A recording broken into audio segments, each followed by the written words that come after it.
கர்த்தருடைய நாமத்திற்கு மகிமை உண்டாகட்டும். தேவன் யார், அவருடைய தன்மை, அவருடைய குணங்களை அறிய தேவன் நம்மிடத்தில் விரும்புகிறார்.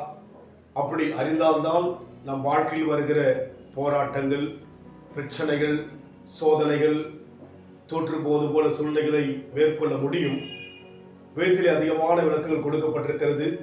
இந்த வேளையிலும் கூட கலாத்தியர் 1:15 அப்படி இருந்தும் நான் என் தாயின் வயிற்றிலிருந்த முதல் என்னை பிரித்தெடுத்து தம்முடைய கிருபையின் மேல் அழைத்த தேவன் என்று சொல்லி பவுல் தேவனை குறித்து சொல்வதை பார்க்கிறோம். அவரை தேவன் தாயின் வயிற்றில் இருந்தபோது பிரித்தெடுத்து கிருபையினால் அழைத்ததாக சொல்கிறார். எப்படி இருக்கின்ற போது அழைத்தார் என்று அவரே அதே அதிகாரம் 13 சொல்கிறார். நான் யூத மார்க்கத்தில் இருந்தபோது என்னுடைய நடக்கையை குறித்து கேள்விப்பட்டிருப்பீர்கள். தேவனுடைய சபையை நான் மிகவும் துன்பப்படுத்துகிறவனாக, அதை பாழாக்கி என்று சொல்லி தேவனையே துன்பப்படுத்துகிறவராக, தேவ சபையை துன்பப்படுத்தும் போது அது தேவனையே துன்பப்படுத்துகிற காரியமாக இருக்கிறது. அப்படியாக தேவனை துன்பப்படுத்தின மனுஷனாக பவுல் சொல்கிறார். ஆனாலும் கூட தேவன் யார் என்று அவர் தெளிவாய் சொல்கிறார். நான் என் தாயின் வயிற்றில் இருந்த முதல் என்னை பிரித்தெடுத்து தம்முடைய கிருபையினால் அழைத்த தேவன் என்று சொல்லி துன்பப்படுத்துகிற மனுஷனை தேவன் தெரிந்து கொண்டு அழைத்து பிரித்தெடுத்து அவர் மூலமாக தம் மகிமை வெளிப்படுத்தினார். எத்தனை கரிசனையுள்ள தேவன்! இவரை போல உலகத்தில் ஒருவரையும் பார்க்க முடியாது.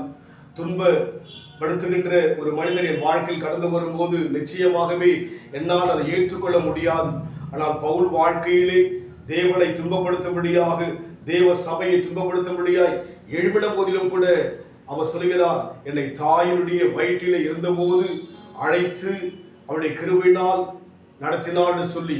உண்மையாகவே இதை யோசிக்கின்ற போது நம் வாழ்க்கையில் வருகிற எந்த பிரச்சனைகளும் ஒருவேளை நம்மை அறியாதபடி குற்ற உணர்ச்சி இருந்தாலும் கூட தேவன் நம்மை அழைத்தவர் கிருபையுள்ளவரும், நம்மை தாயின் கருவிலே தேவன் தெரிந்து கொண்டபடினாலே நம்மை கைவிட மாட்டார். நாம் தேவனுக்கென்று எழும்புவோம், தேவனுக்காக வாழ பிரயாசப்படுவோம். நம் தேவன் எல்லாரை பார்க்கலும், நாம் பார்க்கின்ற உலகத்தில் பார்க்கின்ற எல்லோரை பார்க்கலும் மிகுந்த கரிசனையுள்ளவர், அன்புள்ளவர், இரக்கமுள்ளவர், தயவுள்ளவராய் இருக்கிறபடினாலே தேவனை யோசித்து நம் வாழ்க்கையிலே பிரச்சனையோடு ஒன்றி போகாதபடிக்கு எழும்ப நாம் ஒப்புக் கொடுப்போம். தேவன் இன்றைக்கும் அற்புதம் செய்ய வல்லவராய் இருக்கிறார். தாயின் கருவில் தோன்றும் முன்னே தெரிந்து கொண்டீரே, தாயை போல ஆற்றி தேற்றி நடத்தி வந்தீரே.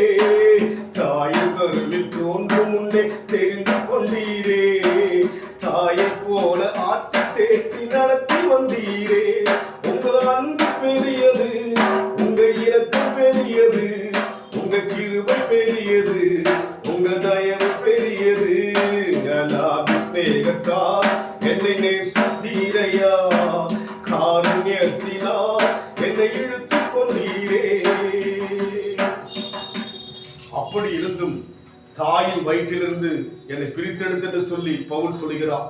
துன்பப்படுத்தின சவுலை பவுலாய் மாற்றி பிரித்தெடுத்து தேவ மகிமைக்காக பயன்படுத்தது போல இன்றைக்கு நம் வாழ்க்கையில் கூட குற்ற மனசாட்சி இருக்கும் என்று சொன்னால், விசுவாசின் மூலமாய் நம்மை ஒதுக்க முடியாத சோதனை வந்தாலும் கூட நெருங்கி செல்வோம்.